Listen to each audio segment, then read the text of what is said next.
time to talk business now. Household kerosene may go beyond the reach of poor Nigerians as the price of the commodity has risen by 118% in the last 12 months. Well, that's according to the National Household Kerosene reports of the Nigerian Bureau of Statistics for September. According to the report, the average retail price per litre paid by consumers in the month of September 2022 was 947 naira, indicating an increase of 17% compared to 809 naira recorded in August. A breakdown of the report shows that on state profile analysis, the highest average price per litre was recorded in Enugu, followed by Ebonyi and Cross River states. On the other hand, the lowest price was recorded in Rivers, followed by Bayelsa and Nasarawa state.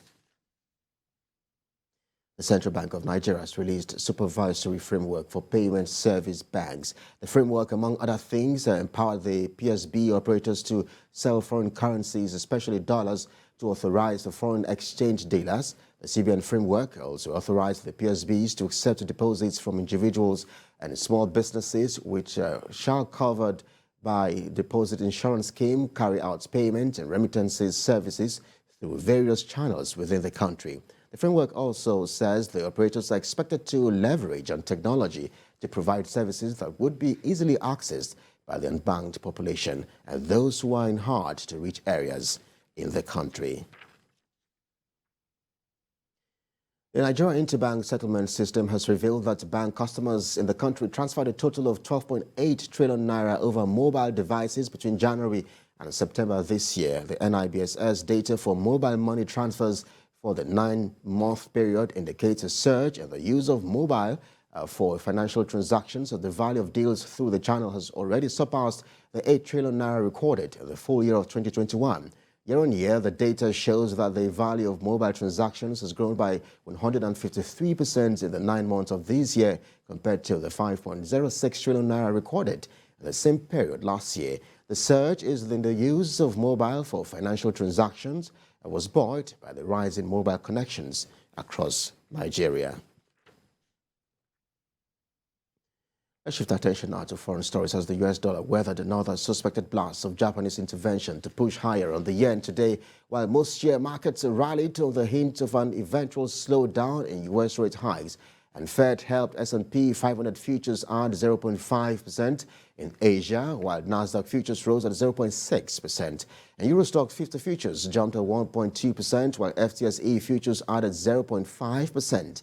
MSCI's Broadex Index of Asia Pacific shares outside Japan held steady, while Japan's Nikkei gained at 1.4% and South Korea at 1.6%. And Chinese blue chips slipped at 0.8% as the yuan continued its decline, while Mr. Xi Jinping, president of China, secured a breaking third leadership term, making a top governing body stocked with loyalists.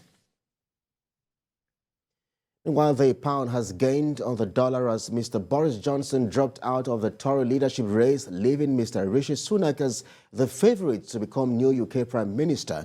Well, this morning, the sterling was trading at around $1.13 trillion. Meanwhile, the government's borrowing costs dropped as the markets opened after the weekend. I recall that the pound fell against the dollar on Friday as new figures showed a gloomy picture for the UK economy.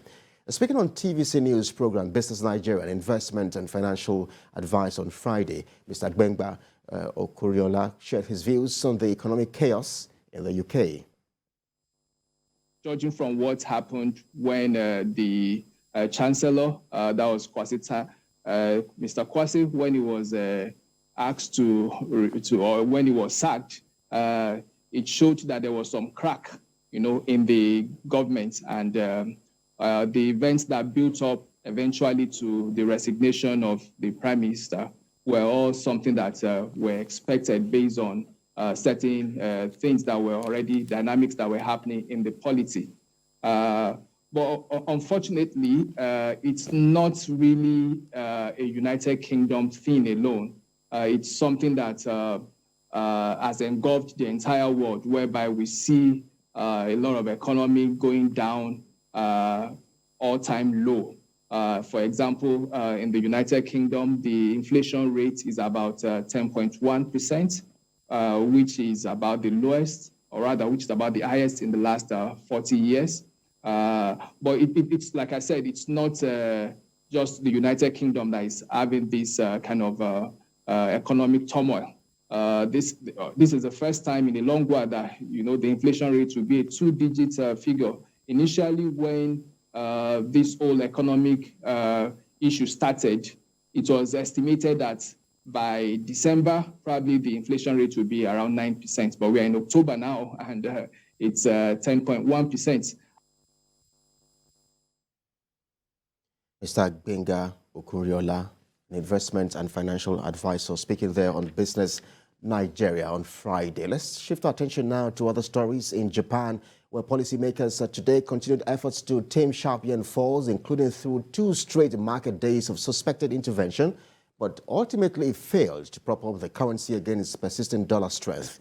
The yen sell-off is hurting the world's third largest economy by driving already surging import bills and challenges the Bank of Japan's commitment to ultra-low rates in the face of rapid global monetary tightening to combat rampant inflation. The Japanese currency jumped at 4 yen to 145.28 per dollar in the early trade, and Asia today is suggesting authorities had stepped in for a second straight day after a similar move by Tokyo on Friday. However, the yen failed to cling to early gains and briefly hit a low of 149.70 per dollar. And still in Asia, China's oil imports from Russia soared 22% in September from a year earlier, but were a touch behind top supplier Saudi Arabia's independent refiners bought lower-priced Russian fuel in the face of weak domestic refining margins. Supplies from Russia, including oil pumped via the East Siberia Pacific Ocean pipeline and seaborne shipments from Russia's European and Far East imports totaled 7.46 million tons. That's according to data from the Chinese General Administration of Customs, which was just released a moment ago. Now, meanwhile, customs data is also showing that imports from Malaysia often used as a transfer point in the past 2 years for oil originating from Iran, Venezuela, and more recently Russia, more than doubled to a fresh high of 4.05 million tons. Let's wrap things off now with oil prices on the international market as it slid more than 1% today after Chinese data which showed that demands from the world's largest crude importer remained dull in September 2022 as strict COVID-19 policies and fuel export curbs depressed consumption.